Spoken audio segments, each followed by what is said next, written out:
السلام علیکم۔ غرض ہمارے گھر میں ہر طرف ہر چیز میں برکت نظر آنے لگی، دوسرے لوگ تعجب میں رہے۔ اس طرح 2 ماہ گزر گئے۔ 2 ماہ ہی میں آپ چلنے پھرنے لگے۔ آپ 8 ماہ کے ہوئے تو باتیں کرنے لگے اور آپ کی باتیں سمجھ میں آتی تھیں۔ 9 ماہ کی عمر میں تو آپ بہت صاف گفتگو کرنے لگے۔ اس دوران آپ کی بہت سی برکات دیکھنے میں آئیں۔ حلیمہ سعدیہ فرماتی ہیں، جب میں آپ کو اپنے گھر لے آئی تو بنو سعد کا کوئی گھرانہ ایسا نہ تھا جس سے مشک کی خوشبو نہ آتی ہو۔ اس طرح سب لوگ آپ سے محبت کرنے لگے۔ جب ہم نے آپ کا دودھ چھڑایا تو آپ کی زبان مبارک سے یہ الفاظ نکلے، اللہ اکبر کبیرہ والحمد للہ کثیرہ وسبحان اللہ بکرۃ واصیلا، یعنی اللہ تعالیٰ بہت بڑا ہے، اللہ تعالیٰ کے لیے بے حد تعریف ہے اور اس کے لیے صبح شام پاکی ہے۔ پھر جب آپ صلی اللہ علیہ وسلم 2 سال کے ہو گئے تو ہم آپ کو لے کر آپ کی والدہ کے پاس آئے۔ اس عمر کو پہنچنے کے بعد بچوں کو ماں باپ کے حوالے کر دیا جاتا تھا۔ ادھر ہم آپ کی برکات دیکھ چکے تھے اور ہماری آرزو تھی کہ ابھی آپ کچھ اور مدت ہمارے پاس رہیں۔ چنانچہ ہم نے اس بارے میں آپ کی والدہ سے بات کی۔ ان سے یوں کہا، آپ ہمیں اجازت دیجئے کہ ہم بچے کو 1 سال اور اپنے پاس رکھیں۔ میں ڈرتی ہوں کہیں اس پر مکہ کی بیماریوں اور آب و ہوا کا اثر نہ ہو جائے۔ جب ہم نے ان سے بار بار کہا تو حضرت آمنہ مان گئیں اور ہم آپ کو پھر اپنے گھر لے آئے۔ جب آپ کچھ بڑے ہو گئے تو باہر نکل کر بچوں کو دیکھتے تھے، وہ آپ کو کھیلتے نظر آتے، آپ ان کے نزدیک نہ جاتے۔ ایک روز آپ نے مجھ سے پوچھا، امی جان کیا بات ہے، دن میں میرے بھائی بہن نظر نہیں آتے؟ آپ اپنے دودھ شریک بھائی عبداللہ اور بہنوں انیسہ اور شیمہ کے بارے میں پوچھ رہے تھے۔ حلیمہ رضی اللہ تعالیٰ عنہ فرماتی ہیں، میں نے آپ کو بتایا وہ صبح سویرے بکریاں چرانے جاتے ہیں، شام کے بعد گھر آتے ہیں۔ یہ جان کر آپ نے فرمایا، تب مجھے بھی ان کے ساتھ بھیج دیا کریں۔ اس کے بعد آپ اپنے بھائی بہنوں کے ساتھ جانے لگے۔ آپ خوش خوش جاتے اور واپس آتے۔ ایسے میں ایک دن میرے بچے خوف زدہ انداز میں دوڑتے ہوئے آئے اور گھبرا کر بولے، امی جان جلدی چلیے ورنہ بھائی محمد صلی اللہ علیہ وسلم ختم ہو جائیں گے۔ یہ سن کر ہمارے تو ہوش اڑ گئے۔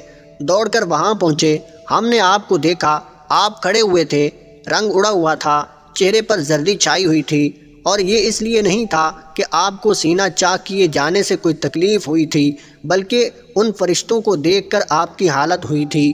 حلیمہ سعدیہ رضی اللہ تعالیٰ عنہ فرماتی ہیں، ہم نے آپ سے پوچھا کیا ہوا تھا؟ آپ نے بتایا، میرے پاس 2 آدمی آئے تھے، وہ سفید کپڑے پہنے ہوئے تھے، وہ دونوں جبرائیل اور حضرت میکائیل علیہ السلام تھے۔ ان دونوں میں سے ایک نے کہا، کیا یہ وہی ہیں؟ دوسرے نے جواب دیا، ہاں یہ وہی ہیں۔ پھر وہ دونوں میرے قریب آئے، مجھے پکڑا اور لٹا دیا۔ اس کے بعد انہوں نے میرا پیٹ چاک کیا اور اس میں سے کوئی چیز تلاش کرنے لگے۔ آخر انہیں وہ چیز مل گئی اور انہوں نے اسے باہر نکال کر پھینک دیا۔ میں نہیں جانتا وہ کیا چیز تھی۔ اس چیز کے بارے میں دوسری روایات میں یہ وضاحت ملتی ہے کہ وہ سیاہ رنگ کا ایک دانہ تھا۔ یہ انسان کے جسم میں شیطان کا گھر ہوتا ہے اور شیطان انسان کے بدن میں یہیں سے اثرات ڈالتا ہے۔ حلیمہ سعدیہ رضی اللہ تعالیٰ عنہ فرماتی ہیں، پھر ہم آپ کو گھر لے آئے۔ اس وقت میرے شوہر عبداللہ بن حارث نے مجھ سے کہا، حلیمہ مجھے ڈر ہے کہیں اس بچے کو کوئی نقصان نہ پہنچ جائے، اس لیے اسے اس کے گھر والوں کے پاس پہنچا دو۔ میں نے کہا ٹھیک ہے۔ پھر ہم آپ کو لے کر مکہ کی طرف روانہ ہوئے۔ جب میں مکہ کے بالائی علاقے میں پہنچی تو آپ اچانک غائب ہو گئے، میں حواس باختہ ہو گئی۔ حلیمہ سعدیہ فرماتی ہیں، میں پریشانی کی حالت میں مکہ پہنچی۔ آپ کے دادا عبد المطلب کے پاس پہنچتے ہی میں نے کہا، میں آج رات محمد کو لے کر آ رہی تھی۔ جب میں بالائی علاقے میں پہنچی تو وہ اچانک کہیں گم ہو گئے۔ اب خدا کی قسم میں نہیں جانتی وہ کہاں ہیں۔ عبد المطلب یہ سن کر فوراً کعبہ کے پاس کھڑے ہو گئے۔ انہوں نے آپ کے مل جانے کے لیے دعا کی، پھر آپ کی تلاش میں روانہ ہوئے۔ ان کے ساتھ ورقہ بن نوفل بھی تھے۔ غرض دونوں تلاش کرتے کرتے تہامہ کی وادی میں پہنچے۔ ایک درخت کے نیچے انہیں ایک لڑکا کھڑا نظر آیا۔ اس درخت کی شاخیں بہت گھنی تھیں۔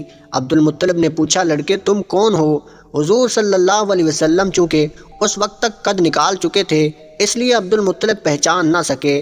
آپ کا قد تیزی سے بڑھ رہا تھا۔ جواب میں آپ نے فرمایا، میں محمد بن عبداللہ بن عبد المطلب ہوں۔ یہ سن کر عبد المطلب بولے، تم پر میری جان قربان، میں ہی تمہارا دادا عبد المطلب ہوں۔ پھر انہوں نے آپ کو اٹھا کر سینے سے لگایا اور رونے لگے۔ آپ کو گھوڑے پر اپنے آگے بٹھایا اور مکہ کی طرف چلے۔ گھر آ کر انہوں نے بکریاں اور گائے ذبح کی اور مکے والوں کی دعوت کی۔ آپ کے مل جانے کے بعد حضرت حلیمہ سعدیہ حضرت آمنہ کے پاس آئیں تو انہوں نے پوچھا، حلیمہ اب آپ بچے کو کیوں لے آئیں؟ آپ کی تو خواہش تھی کہ یہ ابھی آپ کے پاس اور رہیں۔ انہوں نے جواب دیا، یہ اب بڑے ہو گئے ہیں اور اللہ کی قسم میں اپنی ذمہ داری پوری کر چکی ہوں۔ میں خوف محسوس کرتی رہتی ہوں کہیں انہیں کوئی حادثہ نہ پیش آ جائے، لہٰذا انہیں آپ کے سپرد کرتی ہوں۔ حضرت آمنہ کو یہ جواب سن کر حیرت ہوئی، بولی مجھے سچ سچ بتاؤ ماجرا کیا ہے؟ تب انہوں نے سارا حال کہہ سنایا۔ حلیمہ سعدیہ نے دراصل کئی عجیب و غریب واقعات دیکھے تھے۔ ان واقعات کی وجہ سے وہ بہت پریشان ہو گئی تھیں۔ پھر سینہ مبارک چاک کیے جانے والا واقعہ پیش آیا تو وہ آپ کو فوری طور پر واپس کرنے پر مجبور ہوئیں۔ وہ چند واقعات حضرت حلیمہ سعدیہ رضی اللہ تعالی عنہا اس طرح بیان کرتی ہیں، ایک مرتبہ یہودیوں کی ایک جماعت میرے پاس سے گزری۔ یہ لوگ آسمانی کتاب تورات کو ماننے کا دعویٰ کرتے تھے۔ میں نے ان سے کہا، کیا آپ لوگ میرے اس بیٹے کے بارے میں کچھ بتا سکتے ہیں؟ ساتھ ہی میں نے حضور اکرم صلی اللہ علیہ وسلم کی پیدائش کے بارے میں انہیں تفصیلات سنائیں۔ یہودی تفصیلات سن کر آپس میں کہنے لگے، اس بچے کو قتل کر دینا چاہیے۔ یہ کہہ کر انہوں نے پوچھا، کیا یہ بچہ یتیم ہے؟ میں نے ان سے بات سن لی کہ وہ ان کے قتل کا ارادہ کر رہے ہیں، سو میں نے جلدی سے اپنے شوہر کی طرف اشارہ کرتے ہوئے کہا، نہیں، یہ رہے اس بچے کے باپ۔ تب انہوں نے کہا، اگر یہ بچہ یتیم ہوتا تو ہم ضرور اسے قتل کر دیتے۔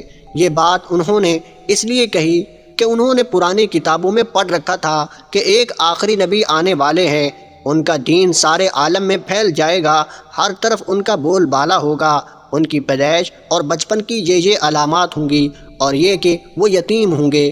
اب چونکہ ان سے حلیمہ سعدیہ نے یہ کہہ دیا کہ یہ بچہ یتیم نہیں ہے، تو انہوں نے خیال کر لیا کہ یہ وہ بچہ نہیں ہے۔